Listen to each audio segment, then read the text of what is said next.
Technology has always been a huge part of my life, but my other secret passion is badminton, a fast-paced technical racket sport.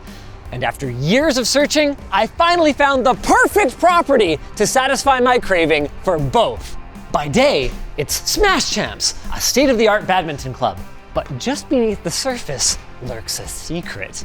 Because if you look closely, you'll see we invested tens of thousands of dollars into making this the ultimate esports LAN gaming venue. I'm talking stupid fast fiber optic networking, on-site dedicated servers for any game you can imagine, and a crap load of power. And with the City of Surrey's blessing, we're gonna be bringing together over 200 gamers for what we call Whale LAN. Woo! We're getting so close to the first event here, guys, but there's one small, giant problem. While the occasional badminton player might watch a YouTube video on their phone now and then, we haven't stress tested any of the infrastructure that we installed over the last couple of years. That means we have no idea how everything's gonna hold up under heavy use. So I recruited a few dozen of my closest paid friends to come together for the ultimate stress test, an overnight caffeine-fueled weekend gaming session. And it starts in 6 hours.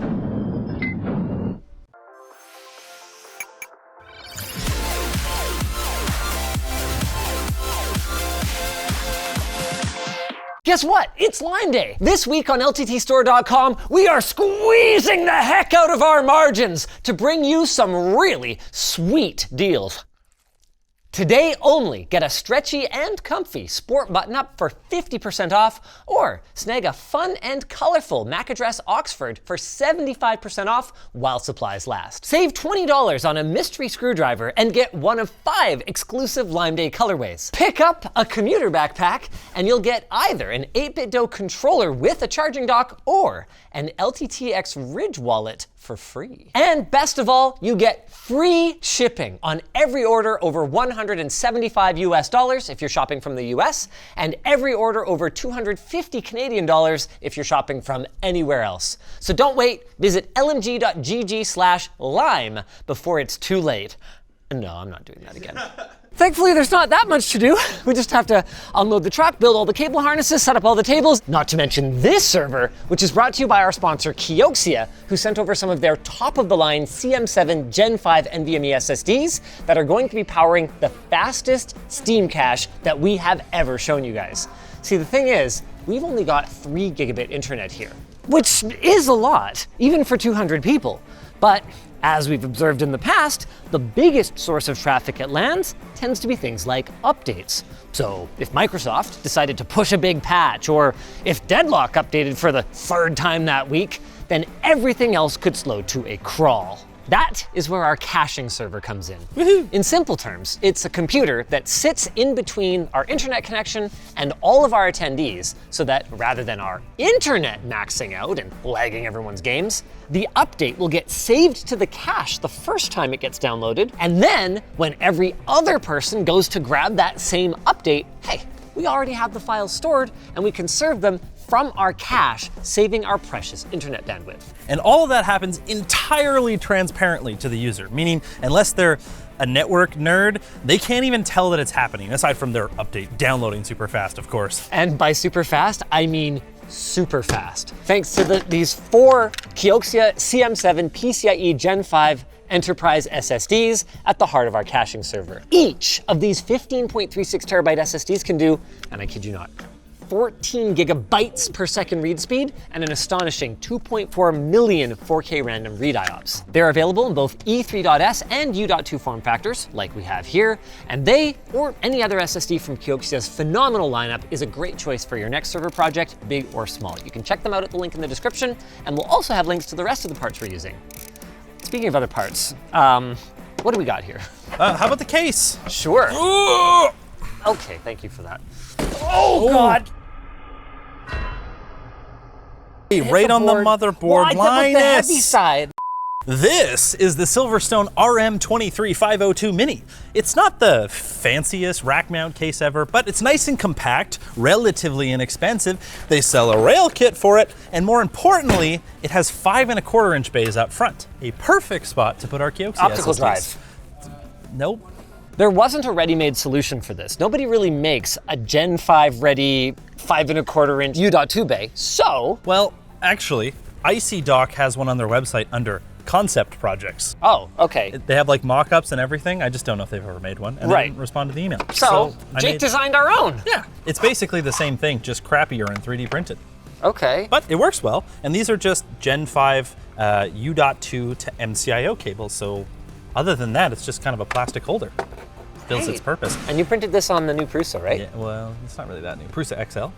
Looks nice though, hey? Yeah. Oh, I love this carbon fiber reinforced filament. Yeah. And it shouldn't melt. Shouldn't? Exactly. Does it have any cooling? It will. That's what that is. So it just kind of goes like like this, right? Yeah. And then it goes like that. And then we have one 40mm knock to a fan. Really? I have a couple more, just in case.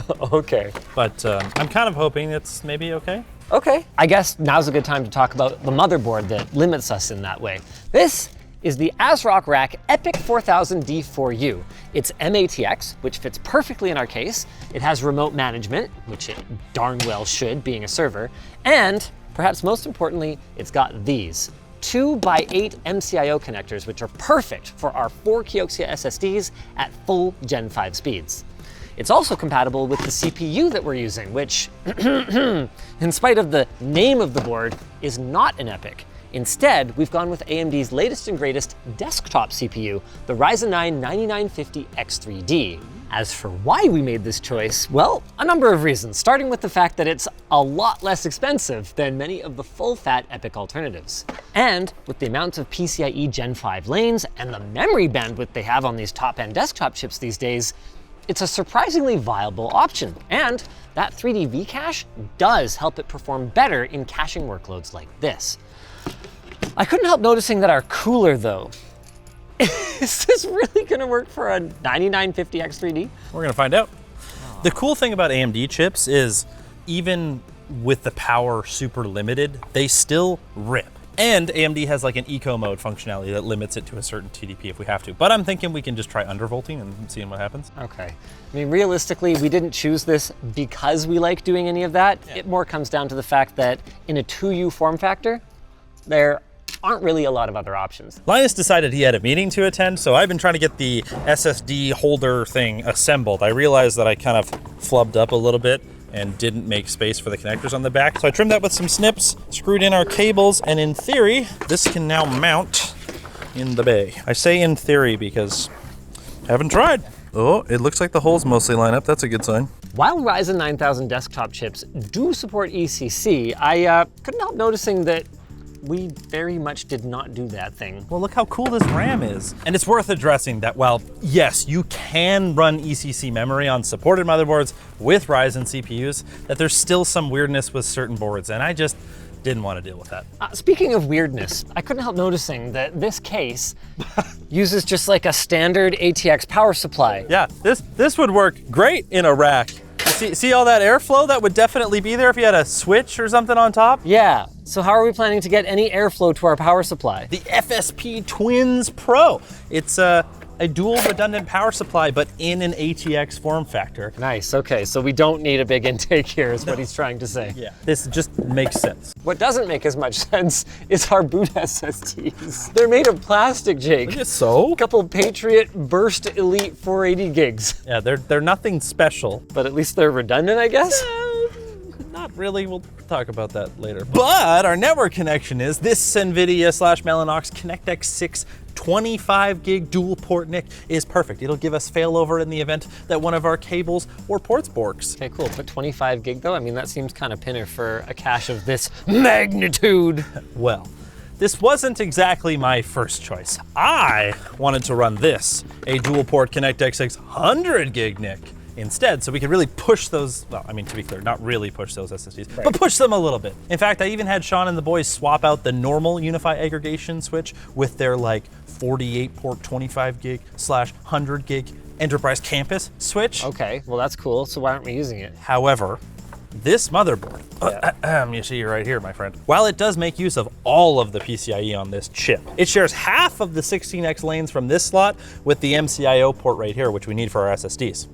There is a setting in the BIOS to change that. Yeah, where you can just bifurcate it, right? Yeah, we really just want to use 8 lanes for the NIC. Sure. But if there's any card in here that has all 16 lanes, it just ignores the setting and doesn't work. However, if you have an 8X slot in here, this doesn't work until you set that setting. So clearly it does something. Okay, so what we could do maybe is just put nail polish on I was thinking Dremel, but then that seemed pretty bad. So No. Captain tape, it's like micro electrical tape. So we just need to cover up Exactly. by 8 of the lanes. Yeah. That should give us about 16 gigabytes a second. And that's more than double what we'd be able to do with that dinkier 25 gig card. Which is like 6 gigabytes a second. Yeah. We have a lot more to do before that goes in though.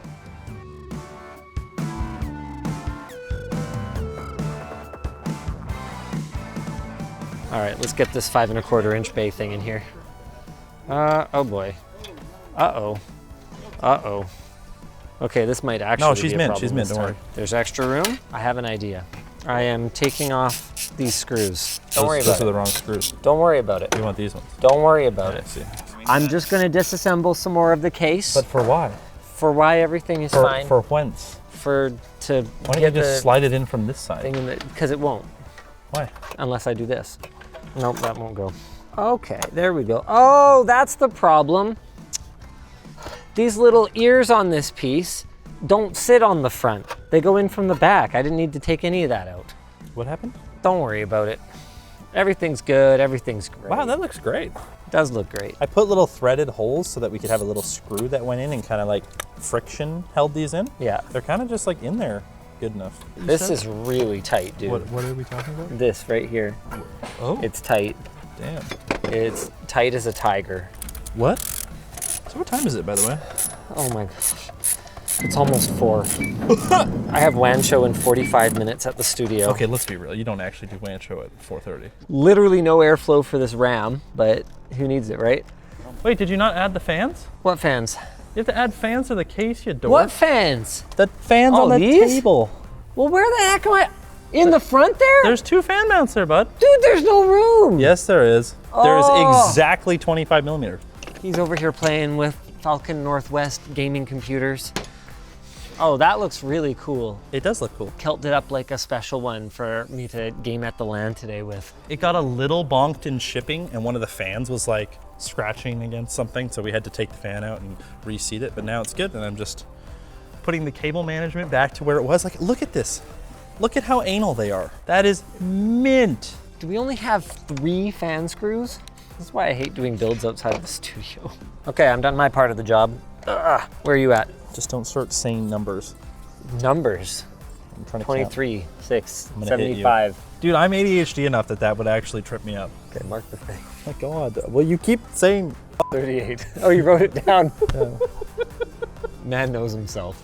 Honestly, I think there's definitely worse ways we could have done this. Oh yeah, 100%. It's mint. 100%. Okay, here we go. So, schnippy schnipp. Yo. This might be too nice for us. Wait, gonna wait, be wait, great. whoa, you're breaking the law. Don't do it. You're not wrong. Don't do We it. don't need the bad GBs today. Ugh, God, no, we Okay. don't. We literally don't have time for bad GBs. Okay. Do we have a monitor? No, we have IPMI. Oh. We have perfect. a remote management interface. Are we just gonna take this straight up to the rack? Kevin's looking at me. You see him? Look at him. He's looking at me like that because he gave me a monitor. But I don't need your stinking American monitor. Elbows up, baby. Oh my God. Yeah. Stop. Oh, God, that's awful. I need another power cable. No, you don't. Here, I'll Yes. solve that for you. Ah, fixed. That CPU fan really goes, hey? It's because the IPMI is not booted up yet. Oh, I was like, why can't I feel any air from the fan? It goes down there. Yeah, it's down Oh, there. it blows air. Yeah, I know Stick it'll your do finger stuff. in the hole. No, I don't need Just to. do it. Just do it. Stick it. Stick it. You feel it? Yes, no, I feel you it. Didn't even, you I did, don't his care. finger did not I penetrate just want enough. the cable management done. While Jake sets up that server, why don't I talk layout with Chase? This is only a network and infrastructure test right now, so we're only expecting about 50 to 60 people to show up, so it's not the entire LAN. But that's plenty for us to stress test the physical elements like our floor protectors, for example, which this is my first time actually seeing. It's from Facility Armor. It seems like they did a great job. These just go down. They've got these Velcro strips that hold everything in place and seems like it won't be damaged. Now, one of the main things, because this is a badminton center first and foremost, is that we need to be able to roll in and roll out as fast as possible. So we've got a pretty cool plan for how to handle our cabling. Instead of distributing hundreds of Ethernet cables to each attendee to plug in, we've made these power and Ethernet whips that will just be rolled out as part of our setup. We measured the lengths of our cables using our schematics, then we had Infinite Cables make a whole bunch of custom length Cat6a Ethernet cables and 3-prong extension power cords.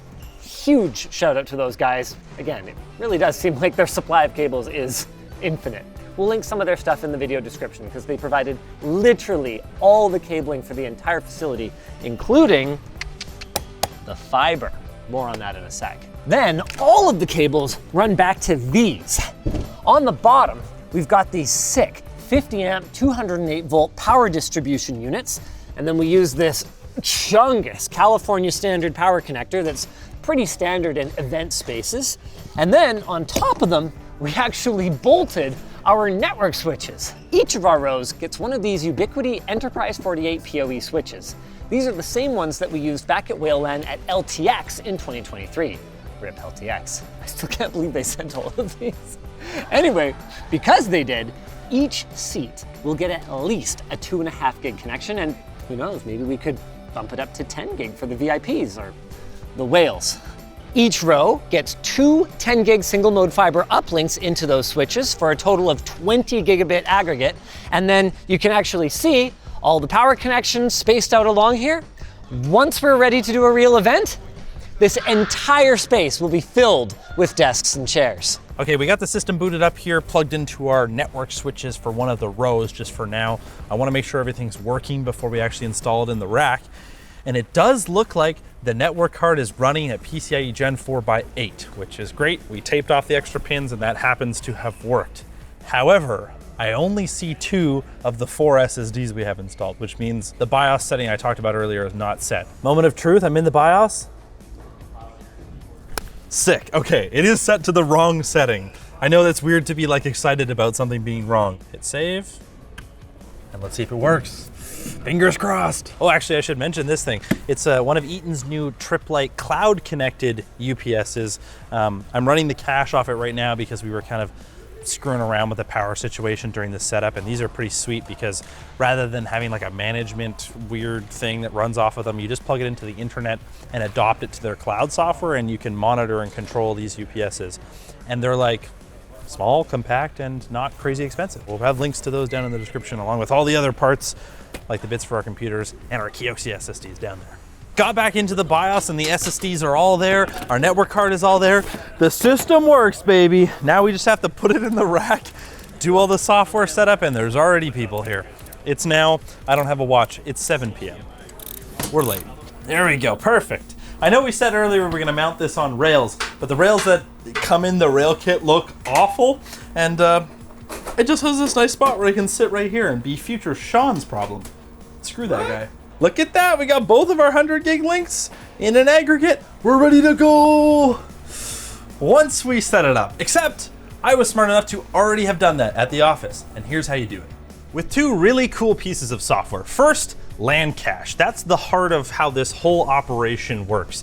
It takes the incoming data stream, which is like your Steam game downloads, stores them on the storage locally so that the next time you download something, it gets pulled from the cache instead of the internet, which is what saves us bandwidth, and then the operating system called Flatcar Container Linux. Now, because LANCache runs in a Docker container, which is kind of like a mini operating system that runs within your main operating system, and it's the only thing we're gonna really be running, we don't want the main operating system to be like this big kludgy mess like Windows that needs updates all the time. So we're gonna be using Flatcar Container Linux, which is specifically built to be as simple and minimal as possible just for running containers. And what's really cool about Flatcar, the main reason that we're using it, is because the entire setup gets distilled down into a text file. That's how you configure LAN cache, which we've got our 4 KIOXIA SSDs that are gonna be in RAID 0, all of that good stuff, and then you install it to the computer, and the text file tells it how to set everything up. So if you have a boot drive die, or you have a new server, or whatever it is, you just reinstall it with a text file and it resets it up. It's perfectly repeatable, it's super easy to maintain, and it automatically updates, which is a really good thing for us. We're not gonna be running these events all the time, and having to worry about that sort of stuff, not something I want to deal with. Now, this is a pretty advanced way to set this up, but if you're curious, we're gonna post a simplified version of this Flatcar configuration in the video description so you can play around with it yourself. It's also the same thing we used for the DIY VPN video. That was pretty fun and it worked pretty good. It's just that this time we're installing to our own physical hardware and not through a cloud provider. So for this time, we're gonna use the more old school manual install tool. It's literally called Flatcar-install. So download that and install any missing dependencies. In the current version of Ubuntu server, we just needed bzip2, so sudo apt install bzip2. Once you have that, you have to download your Flatcar config file, but the system readable version. And if you don't know how to make that, check the description. We'll have some instructions on how to do that. Make Flatcar install executable, figure out what drive you're installing to. Ours is dev/SDA, and then run the command. It's gonna download the Flatcar image, do all the installing, and then throw your config into it. And once it's done, you should be able to take your USB out, reboot your server, and you'll have a setup LAN cache. Cool tutorial, Jake. Now let's see how it worked, because our network test is in full swing. We'll start with a look at my setup. My pool-cooled computer's a little tough to move, but thankfully, Falcon Northwest just sent over this frag box for us to check out editorially, and I was like, oh, good timing, boys. I guess I'll use this for the LAN. They actually did a sick custom print on it for us as well. That looks amazing, and it's running a Ryzen 9 9950X 3D and an RTX 5090 with a whopping 96 gigs of DDR5 6000. This is as fast as it gets, and it is shockingly compact and totable. Of course, that's not gonna help us if Jake's network cache doesn't work. And she works, freaking awesome. Now the only question is, what happens if somebody else tries to download a game at the same time? Luke, download a game. Linus wants to battle. So let's see what kind of download speed you get and if it affects mine. 1.8, 1.9. Okay, but what am I at? Dude, hasn't moved at all. What are you at? 2.5. So we're already exceeding our total internet connection speed here. That means the caching is absolutely working. Now we just gotta have everybody download a game at the same time. Think we can coordinate that? Okay, 3, 2, 1, click download. Go, go, go, go, go. Okay, let's check this out. 15 gigabit! Wow, that's pretty sick, actually. SSDs are like, sorry, are you like doing something? I didn't even notice. Did you breathe next to me? This is freaking awesome. It doesn't even care. Dude, the CPU usage is at 10%. How's our internet usage? Do we know that? The inbound, which would be, yeah, well, there'll be some AX there, but realistically, about a gig pulling so in. a couple people managed to find a game that we don't already have cached. Yeah. That's freaking awesome. So it works. Woohoo! Hey, great job, KIOXIA, making SSDs that are way faster than my CPU can decompress.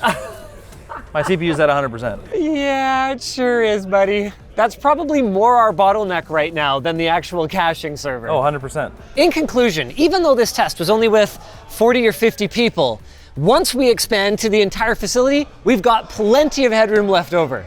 If you guys enjoyed this one, why don't you check out the time I roasted people's PCs at Whale Land back in 2023. Editor note, put this in. Thank you.